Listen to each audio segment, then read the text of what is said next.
Beautiful people क्या बोलती public. अच्छा भाई, सबसे पहले थोड़ा सा टोनू तो मेरे को होश अपने कायम रखने हैं और मेरे को आप लोगों को कुछ चीज़ें समझानी है। सबसे पहले तो हम बात कर लें कि भाई यंगस्टर्स किंग हैं, मुर्शद हैं, अब्बू जी हैं, लेवल के हैं। जो मुकाम उनका है वो अभी तक किसी ने ना बनाया, ना कोई बना पाएगा। इनकी हसल पे हम बात नहीं कर रहे इस वीडियो पे, किसी चीज़ पे हम बात नहीं कर रहे सिवाय इसके कि क्या यंगस्टर्स छापते हैं कि नहीं छापते। देखो भाई, इस टॉपिक पे बात करनी बनती है और अब आपको सुननी पड़ेगी, चाहे जो मर्जी हो जाए। हम उनके किरदार पे नहीं जा रहे, हमें एक चीज़ है और उसके अंदर भी एक चीज़ है, वो आगे जाके आपको समझ आ जाएगी कि हम क्यों बात कर रहे हैं। तो भाई रिसेंटली यंगस्टर्स के ऊपर एक एलिगेशन लगता है, जब भी कोई डिस करता है तो सबसे बड़ा पॉइंट ही ये उठाता है कि वायस छापते हैं, और इसमें कोई छुपी हुई बात नहीं है। छापने से मुराद ये है कि वो किसी भी फेमस शायर या सर्टनली उनके दिमाग में जो शायर चल रहा होता है, क्योंकि एक आर्टिस्ट और एक रैपर जो है वो किताबें पढ़ता ही पढ़ता है, जो मर्जी हो जाए, क्योंकि नॉलेज गेन करनी होती है। अक्सर रेफरेंस में काम आ जाते हैं, अक्सर कोई बड़ी बात को छोटे में क्या कहते हैं, छोटा खुलासा बना के बात करनी होती है। तशरीह नहीं होनी ज़रूरी, तशरीह जो होती है उसको छोटा कर देते हैं, समझ रहे हो, तो बहुत सा पढ़ना पड़ता है। तो रिसेंटली अभी इनका गाना आया वाइब और ट्रेंडिंग पे। सबसे पहले तो बहुत बहुत मुबारक हो वायस के फैंस को भाई, कि ज़िंदगी में पहली दफ़ा, अगर मैं गलत ना हूँ तो 1 पे आए हैं आसिम के बगैर, है ना, मुझे सही तरह याद नहीं है, पहली दफ़ा अगर आए हैं, गलत हो तो माफ़ कर देना भाई। भाई देखो, ये मैं इसलिए माफ़ कर देना बोल देता हूँ कि वायस, एमी और सलमान खान के फैन से लड़ना ना, ये एक अलग, ये नहीं बात हम कर सकते, ठीक है ना। मतलब मेरा दोस्त है वायस का बहुत बड़ा फैन, मैं उससे नहीं बहस करता, वो लड़ाई वाली काम करता है भाई, वो मेरा जिगरी दोस्त है। लेकिन नहीं, वो बात है ना अब्बू जी, वो समझ रहे हो आप। तो भाई छापना, रिसेंटली गाना आया वाइब, उसके अंदर चार लाइन थी या बंद था या 5-6 लाइनें थी जो कि उन्होंने रखी। अभी फरमान आया है वहां से कि हट जाऊं मैं अपने दरमियां से, समझ में जिंदगी आए कहां से, पड़ी है ये बार दरमियां से। जमाना था वो दिल की जिंदगी का, तेरी फुरकत के दिन लाऊं कहां से, फलां से थी गजल बेहतर फलां की, फलां के जख्म अच्छे थे फलां से। उसके नीचे डिस्क्रिप्शन में उनका क्रेडिट नहीं दिया, ठीक है। एक दिन बाद अंजुम भाई को याद आया, या फैंस ने उनको जाके बोला, क्योंकि फैंस अच्छे हैं, फैन जाके ढूंढते हैं कि क्या क्या चीज़ है, और स्पेशली कोई ओपोजिशन की तरफ से कोई फ़ैन होता है तो वो तो ढूंढता है कि कुछ ना कोई हल्का सा कुछ निकल आए कि पॉइंट हम बात कर पाए। तो उन्होंने ढूंढा और वो निकल आया। तो शायद अंजुम को जाके लोगों ने मैसेज किया होगा, मैसेज किया तो जाके फिर अंजुम ने कहा कि मैं लिख देता हूँ। देखो भाई, यंगस्टर्स के ऊपर पहले भी ये चीज़ें आती रही। हवा की बेटी dance with the devil, this बोरलॉक्स विद गोस्ट की थी नकल। से आर्टिस्ट है जिन्होंने बोला, इवन जो इनके सपोर्ट में थे बाद में इनके खिलाफ हो गए। एक सवाल जो उठाती है ना वायस के लोग, वो ये उठाते हैं, देखो मैं वही बात है, मैं वायस, एमी और सलमान खान के फैन से नहीं लड़ सकता, मेरे अंदर नहीं ताकत, क्योंकि ये वो बात करते हैं जो साइंस भी ना इस पे परेशान हो जाती है कि यार ये किस तरह मैं इसको, मतलब, तो खामोशी इख्तियार करना ना बहुत बेहतर है। तो वहाँ पे ना वो ये पहली बात बोलते हैं कि ये जोन को ना तलहा अंजुम जिंदा कर रहा है।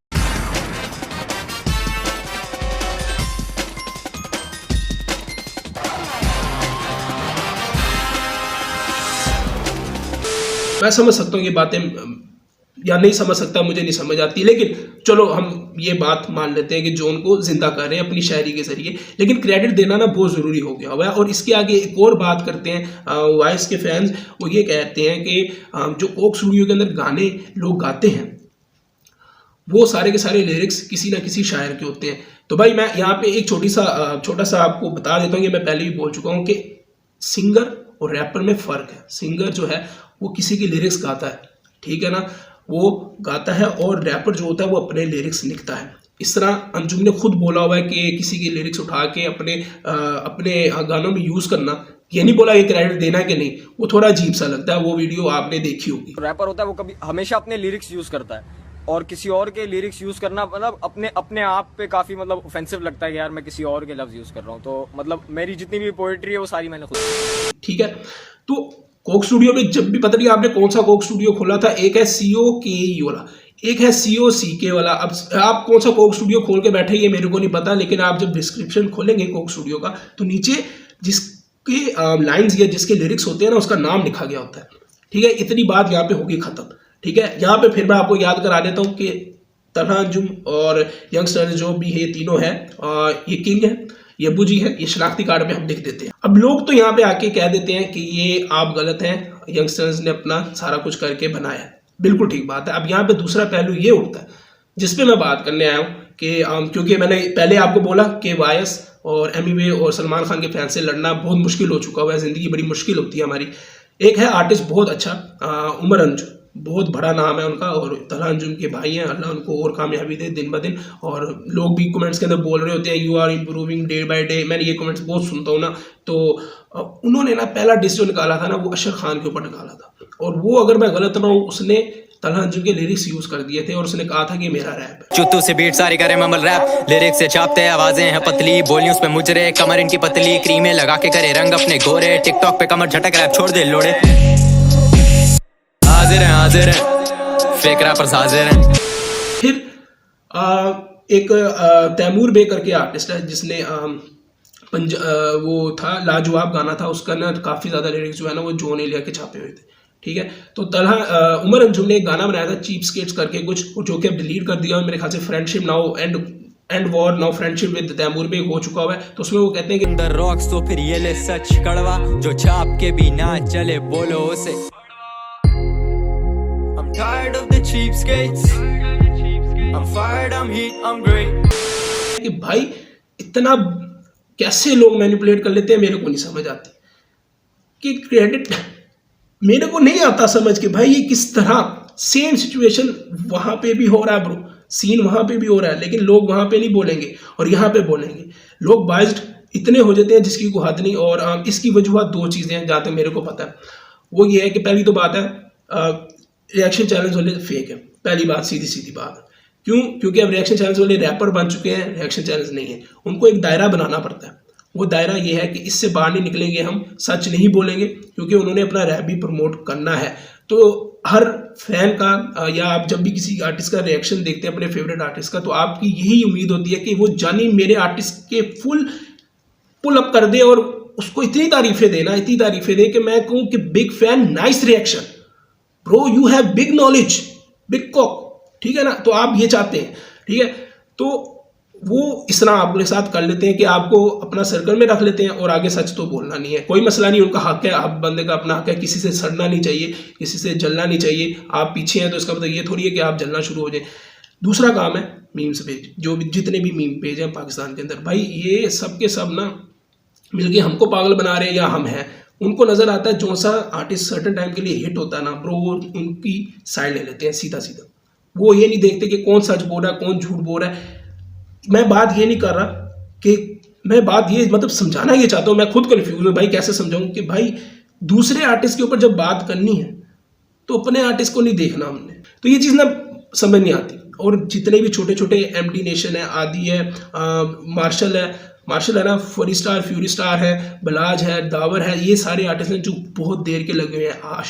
हाशिम लगा हुआ है, पिंडी से बहुत से रैपर्स हैं ब्रो, हमजी है, वो क्या नाम है उसका, हमजा भी दो है ना, दो हमजा है मेरे ख्याल से। तो ये सब लगे हुए हैं, चाहते तो ये भी ये चीज़ कर सकते हैं और बाद में 1-2 दिन बाद क्रेडिट दे दें, लेकिन नहीं करते। और उन आर्टिस्ट के कहीं ना कहीं दिल पे ये चीज़ चुभती होगी और वो ये जानते हैं सारा कुछ, लेकिन वो नहीं बोलते क्योंकि उनके पास इस चीज़ की ताकत नहीं है। वो कुछ भी बोलेंगे तो लोग उनको हेट जाके देने शुरू हो जाएंगे। देखो भाई एक और बात यहाँ पे उठती है कि जब कराची के अंदर ये कॉन्सर्ट वो उस्मान या करके कुछ है, वो बंदा जो मलीर बॉयज़ या किसी को भी बुलाता है ना, तो मुझे पता है कि वो कितना दे रहे हैं, कैसे दे रहे हैं, वो कैसे मुश्किल से वो होता है, कमाई कितनी होती है और कितना कुछ होता है। तो वो इतना कुछ देखने के बावजूद जब वो आर्टिस्ट देखता है कि एक बंदा सर्टेन टाइम पे आके बाद में लिरिक्स डाल रहा है, यार लिरिक्स कहीं से उठा रहा है, क्योंकि भाई जो शायर है ना वो लेजेंड्स है, उनकी शायरी मैंने जब पहली दफ़ा तैमूर बे का सुना था ना, पंजाब, अब तो पंजाब नहीं, तो मैं परेशान, मैंने कहा यार इतना अच्छा आर्टिस्ट। तो मेरा दोस्त मुझे कहता है जिसने जॉन को पढ़ा हुआ था, रैंडमली पढ़ते हैं लोग, कुछ लोग पढ़े लिखे हैं, कुछ हम जैसे जाहिल भी होते हैं, तो मुझे कहता ये तो जॉन की है। मैंने कहा है, तो मैंने जब खोल के देखा तो मेरा बड़ा दिल दुखा था कि यार जो अच्छी लाइन्स थी सिर्फ उसको पढ़ के पास हो गया। फॉर एग्जाम्पल तू जॉन की किसी किताब में से गज़ल उठा के लिखता है, क्रेडिट नीचे दे भी देता है, तो भाई जिसकी मेहनत है उसको तो कुछ नहीं गया, उसको तो पैसा भी नहीं गया, वो तो दुनिया से ही चला गया। तो ये सिर्फ बात कर रहा हूँ कि भाई बाइस इतना नहीं होना चाहिए, प्लीज़ कैंसिल नहीं करना, हैशटैग समझाने की कोशिश कर रहा हूँ कि इतना नहीं होना चाहिए अपने आर्टिस्ट को जिताने के लिए। मैंने देखा लोग पागल हैं, मतलब इतने मगन हुए हैं किसी आर्टिस्ट के पीछे कि अल्लाह माफ़ करे भाई, कोई किसी आर्टिस्ट के लिए जान दे सकता है, मैं नहीं दे सकता भाई, सीधी बात है, अपनी ज़िंदगी गुजारनी है। और ऐसे बहुत सी चीज़ें हैं जहाँ पे यंगस्टर्स बहुत अजीब सी बात कर जाते हैं, लेकिन वो बोलते नहीं है छोटे आर्टिस्ट, इसलिए क्योंकि मैंने कहा कि वो डरते हैं। जैसे कि आप गुची गैंग सुनेंगे तो वहाँ पे तलहा अंजुम कहते हैं कि बच्चियाँ, टैट, लड़कियाँ और बोतल, और लेकिन हम सेम गाना रैप डीमन का सुनते हैं, शो स्टॉपर करके कुछ था, तो उसके अंदर हमें सेम वही चीज़ मिलती है। इस तरह की बहुत सी चीज़ें जो लोग बोलते नहीं है। फॉर एग्जांपल एक और बोल देता हूँ कि आप डक्की ने एक टाइम था, डक्की जानते हो, डक्की भाई लेजेंड है, भाई लेजेंड, क्योंकि उसको रब ने इज्जत दी है। हम किसी की इज्जत का नहीं मजाक उड़ा सकते भाई, हासिल उसने की है, जो मर्जी ठंडा को गर्म को वो है। तो उसने एक वीडियो बनाई थी जिसमें उसे वायस को इनडायरेक्टली कहीं ना कहीं ट्रोल किया था, हम सब जानते हैं। अगर नहीं आपने देखी तो जाके देख सकते हैं। और लेकिन वायस ने नहीं बोला, या पता नहीं वीडियो नहीं उन तक पहुंची, ये हो नहीं सकता कि वीडियो उन तक ना पहुंची हो, क्योंकि डक्की की बहुत बड़ी रीच है और बहुत बड़ा नाम है उसका।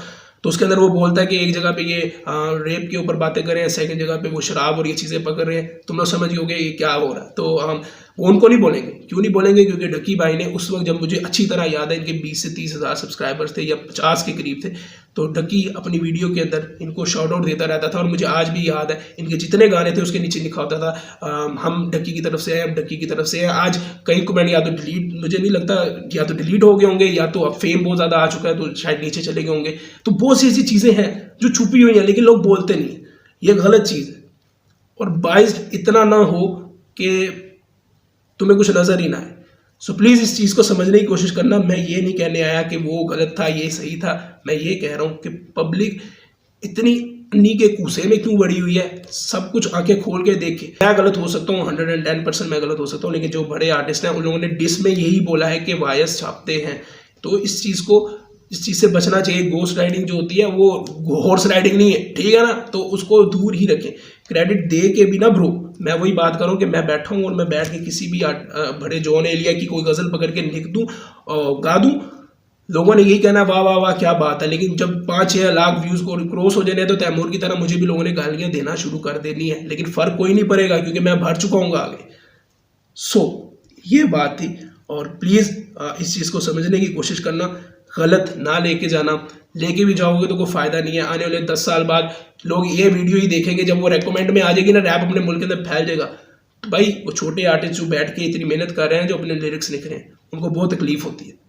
समझ रहे हो तुम आर्टिस्ट, अगर तुम में से कोई छोटा आर्टिस्ट है जो शेर व शायरी करता है, उसको पता है शेर व शायरी बहुत मुश्किल है। मैं ये नहीं कहता कि यंगस्टर्स बने ही छापने से, नहीं, उन्होंने अपनी लाइन्स बहुत कमाल लिखी, लेकिन एक बड़े आर्टिस्ट का काम होता है कि छोटे आर्टिस्ट को राह दिखाएं अच्छी वाली, और इन चीज़ों को ना करें ताकि जो छोटे आर्टिस्ट हैं उनके दिलों को तकलीफ ना हो। तो मिलता हूँ किसी अगली वीडियो पे।